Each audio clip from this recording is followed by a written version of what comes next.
not a rotor that's broken. That's Antron's case. Antron's case? It's a wire that I broke. Wire broken, okay. Okay. So, good morning, everyone, and thanks for having me over for this presentation. This was done as I go into the history. It's a 73-year-old female, one of our physicians in the hospital, his wife. And physician with uncontrolled diabetic and uncontrolled hypertensive wife. I don't know how he was happy, but the lady was having angina at rest, and she had severe calcific coronaries on an angio done 5 years ago. This time around, at the age of 73, she had elevated troponin values.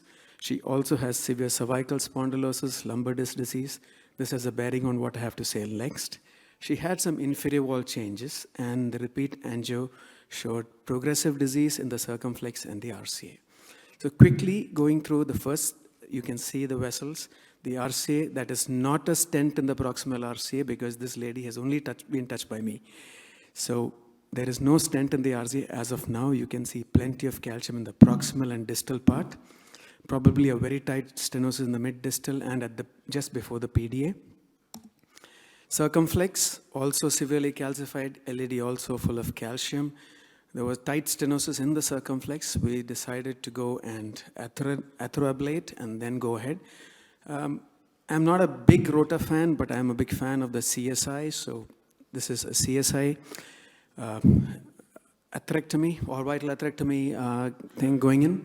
You can see the wire is pretty distal, and I've kind of ablated the calcium in the proximal and mid circumflex. You can see the catheter tip. The burr is a 1.25 burr, and once it goes through a vessel, it creates a 2.5 area.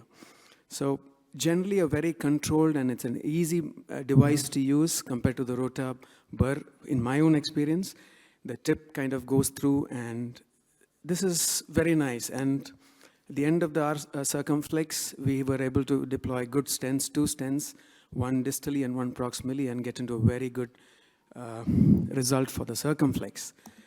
So this is just a brief idea of how the burrs look. On the right, you have the rota burr, which is a tip ablating thing, whereas the orbital burr is an eccentrically placed crown.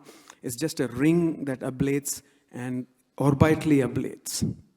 So it's an eccentric mechanism of ablation for the orbital atherectomy. And you can also see the tip kind of leads the burr into the lesion, and it just doesn't go attack the lesion straight off. So now comes the fun part. The RCA also, we had to go with the CSI. We take the burr through, and we are peacefully taking the burr through. I had a fellow with me at this time, and while doing this case, I'm very categorically telling him, see, we are close to the wire tip.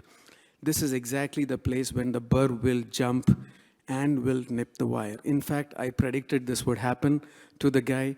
And you can see this is the first run. The burr kind of crosses the distal RCA. And you can also see there's a difference in the breathing speed of the patient. You see, the patient is already, by the time I finish the circumflex, she's already tired and very, very restless on table. She's breathing heavy.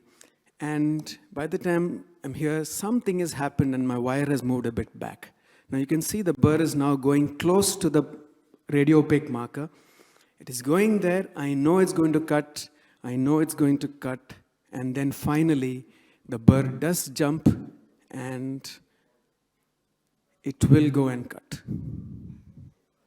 Okay? I know it is going to happen. I've told my fellow with me who's assisting that this is going to happen. And it happens. So what happens? What do you do now? Try and catch it, get the wire out, do something. But it's an extremely difficult thing because you can see the size of the RCA. You can't snare this. So what happens is, as usual, happy person and happy cath lab and all that stuff, agreed. I didn't lose my cool. It was actually a matter of just removing the burr and taking in multiple wires. The doctor just earlier mentioned about taking in multiple wires and spinning it to catch the wire. So you can see I'm taking in 3 BMWs, trying to spin it around the rotor wire and get it out. Well, there is another problem with it. So you should know that in this technique, you can't have all the wires in the same vessel. Meaning, see, you can see the wire tip. The 3 wire tips are in 3 different branches. This is the only way you can twist the wire and catch the remnant. But unfortunately, even with this, the problem here is the part that is spinning on the broken wire is the radio-opaque part of the wires. The radio-opaque parts of the wires are very, very malleable, and they don't catch your equipment. You need to get it in the part before the radio-opaque wires. The translucent parts are the ones which will actually have the strength to catch the wire. So, well, I managed to pull it into a bigger vessel from the distal vessel. So you can see the wire has been pulled somewhat back, and then beyond this, the wire would not come. So what next? No, don't make things worse. Just balloon it and stent it. Okay, so I put a wire distally. I was able to balloon it. There is flows in the vessel, and I was able to stent it there. The wire is now plastered to the exterior part of the vessel.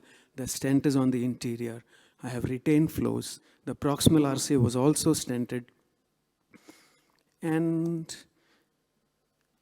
yes, so the flows are intact. The wire is left outside. And there is a proximal stent also post-dilated well. And at the end of the story, we were able to still salvage the vessel. There's no real harm. At follow-up at 1 year, she continues to be as restless as before, but no chest pain. Just a brief video to show you how the orbital works.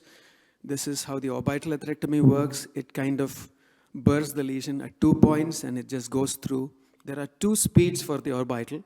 The 80,000 RPM, at which it bursts to about 2.5 millimeters vessel. And if you go to higher speeds of 120,000, then the burr rotates at about 3.5 millimeters. So you can see at a higher speed, the burr kind of rotates more circumferentially, thus ablating more of the vessel. So this, by banging on the sides of the vessel, it kind of creates the same, almost the same effect of a IVL. So you have the use of a burr and an IVL in a single vessel, and the particles that are kind of very small, and it has a low propensity to cause a slow flow. This is one of the reasons why I've kind of developed an attachment for the CSI. Yep, and that is the end of that case.